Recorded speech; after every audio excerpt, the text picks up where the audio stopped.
ఈరోజు దేవుని వాగ్దానం. భీతి నీకు దూరముగా ఉండును, అది నీ దగ్గరికి రానే రాదు. యెషయా 54:14. శత్రువు వలన నాశనం చేయబడి, బాధింపబడి, భీతి కలిగి జీవిస్తున్న తన ప్రజలను దేవుడు ఆ శత్రువుల చేతిలో నుండి రక్షించి, వారి వలన కలిగిన భీతిని దూరము చేసేదనని దేవుడు వారిని ధైర్యపరచుచు ఈ వాగ్దానం చేస్తున్నాడు. నీవు దేవుని దృష్టికి చెడు నడతలను నడవక, ఆయనను విసర్జింపక, ఆయన మందిరమును అలక్ష్యము చేయక, దీన మనస్సుని ధరించుకొని ఆయన వాక్యమును అనుసరిస్తే భీతి నీకు దూరముగా ఉండును. నా ప్రియ నేస్తమా, అనేకమైన మనుష్యుల ద్వారా నీలో ఉన్న ధైర్యం సాతాను నీకు దూరం చేసి భీతిని నీకు దగ్గర చేయాలని చూస్తాడు.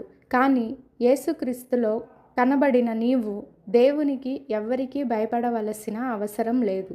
పిరికితనం కల ఆత్మను నీకివ్వలేదు. దేవుడు నీకు తోడుగా ఉండి భీతిని నీకు దూరము చేస్తానని వాగ్దానం చేస్తున్నాడు.